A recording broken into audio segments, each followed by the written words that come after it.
After 22 years of dieting and coaching hundreds of men over 30, I can tell you one thing for certain. Most men in this situation will never lose their belly fat. And honestly, it's nothing to do with how hard they're trying. It's because they've spent years getting really good at losing fat while never once practicing how to keep it off. And until that changes, nothing else will. And that's what this video is about. So before I get into why belly fat is so stubborn, I want to introduce you to something I call diet age, because honestly, once you get this, the rest of this video makes that bit more sense.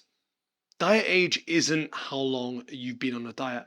It's a total number of years you've spent going back and forth between being on one plan and off one. The bulks, the cuts, the clean eating phases, trying new diets, the January resets, all of it. And my diet age is around 22 years. And across the hundreds of men I've coached, the story is almost always the same. A lot of practice in losing fat, but almost none of it in actually keeping it off. And here's the thing that the research actually backs up. Most men can lose weight on pretty much any structured approach. That bit isn't the problem. The part that falls apart is what comes after. And it's not about how many diets you've done, it's about how many years you spent practicing the wrong half of the problem. So when I say most men over 30 will never lose their belly fat, I'm not having a go at anyone's effort. I'm talking about this. So most guys over 30 look in the mirror and they see one problem. They see their stomach. And then they go looking for the thing that's going to fix that. Belly fat workouts, fat burning foods, supplements that target this specific area. And I did the same for years. But here's what the research actually says. There's no realistic way to selectively burn belly fat to any meaningful degree with specific exercises or foods. You lose fat across your whole body when you're in an energy deficit with decent lifestyle habits behind it. And where it comes off first or last, this comes down to genetics and how much total fat you're actually carrying. For men, it's usually the belly. But there are two types of belly fat, which is worth separating very quickly. There's the stuff you can grab over your abs, and then there's the stuff deeper that's sitting around your organs. The second one, visceral fat, is the one that actually matters more for your long-term health, not just how good you look in a t-shirt.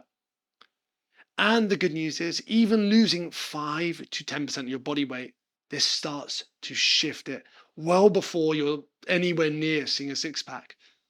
But the problem is, you actually have to stay there long enough for it to matter. And that's where most men's history starts to work against them.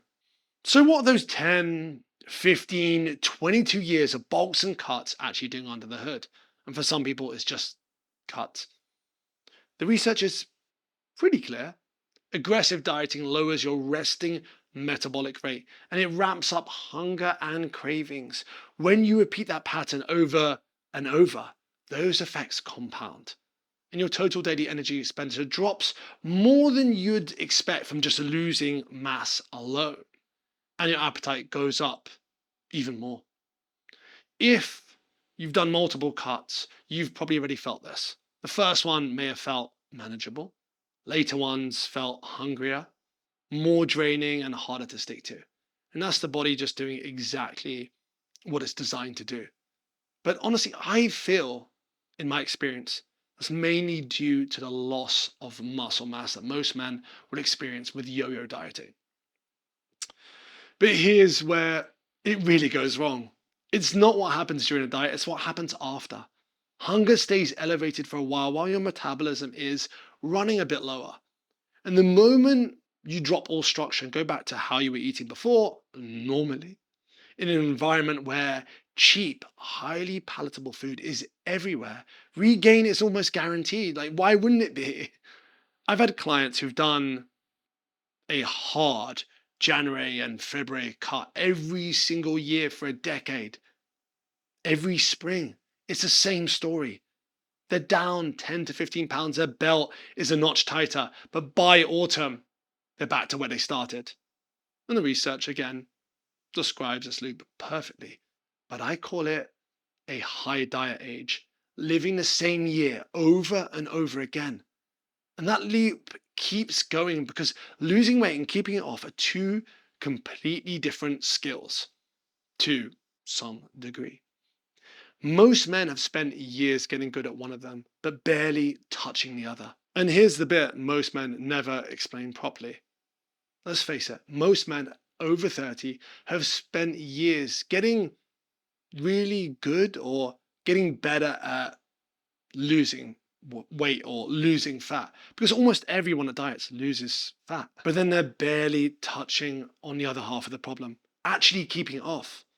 And the research on weight maintenance is pretty consistent on what people who actually keep the weight off have in common. And I've seen it too as well in my experience. They do regular physical activity, close to an hour a day on average. And yes, that includes long walks. They keep some kind of food awareness going, whether that's tracking, portion habits, or just paying attention. They eat on a relatively stable rhythm rather than swinging between strict and chaotic. And this is really important, they monitor their weight or waist or both regularly so they can catch any drift before it becomes a problem.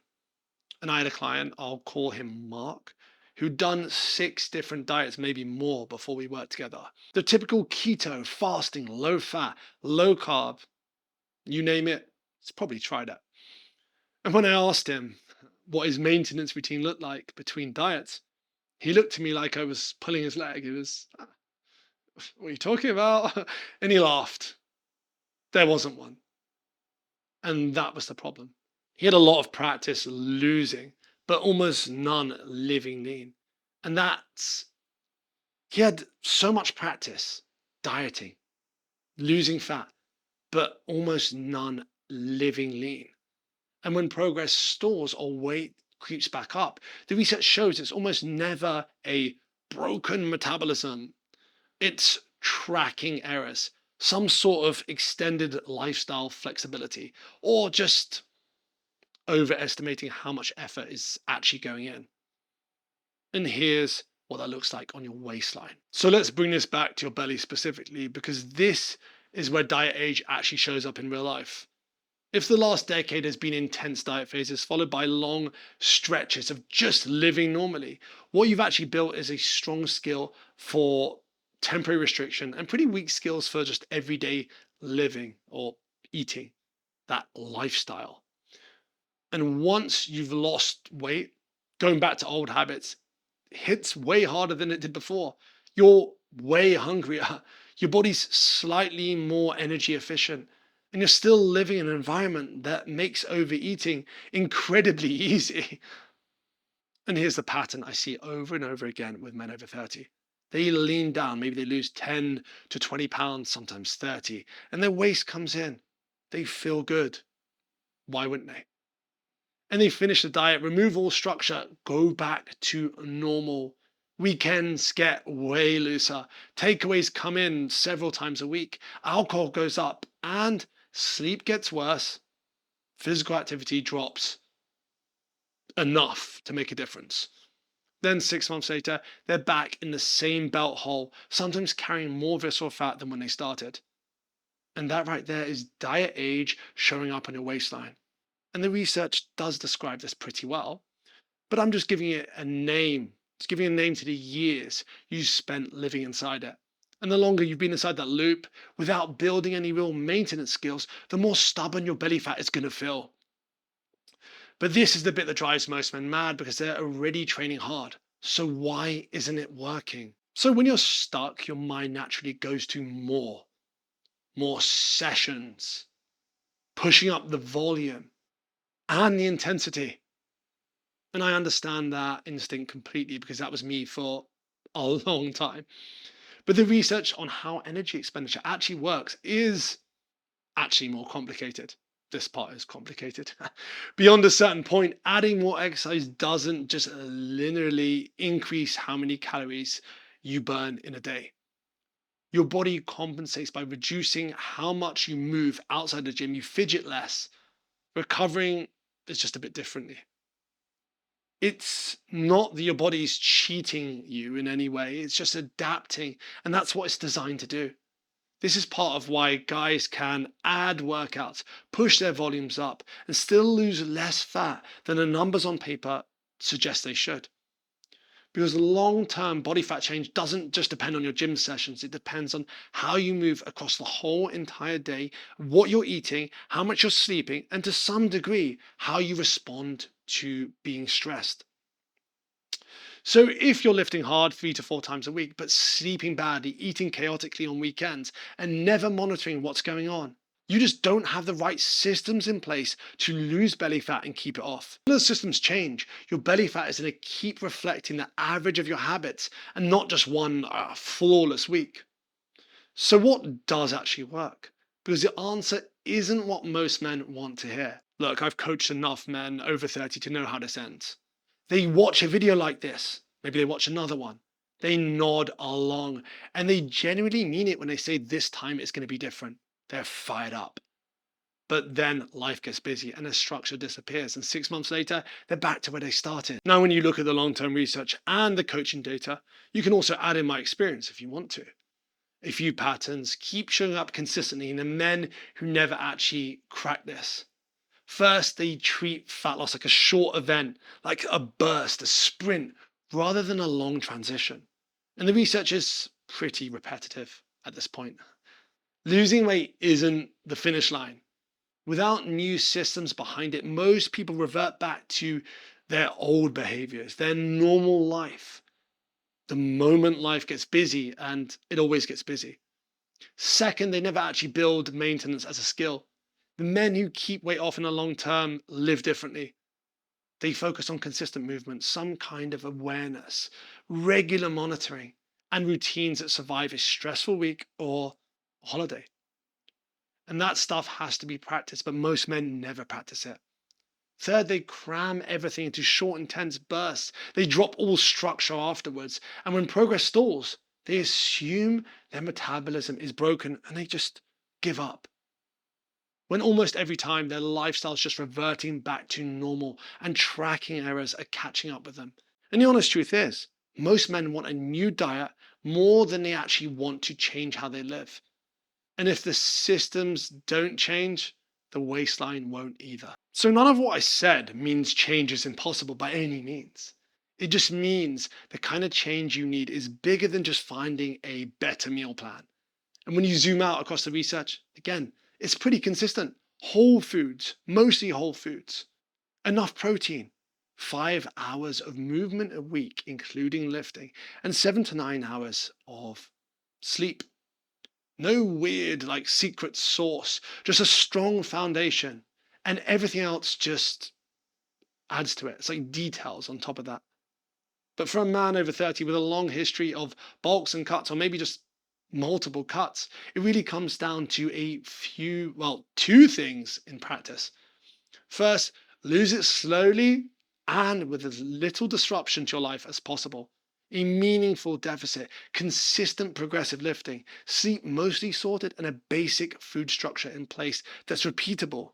And please, no extreme rules. And I mean generally 6 to 12 months of this, not another 6 week sprint or even 12-week sprint.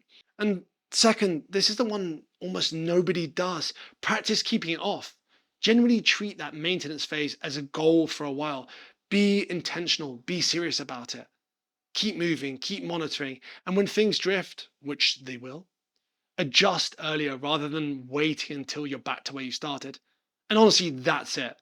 It's not complicated and it's not going to make hopefully it makes it good, not make a viral YouTube video.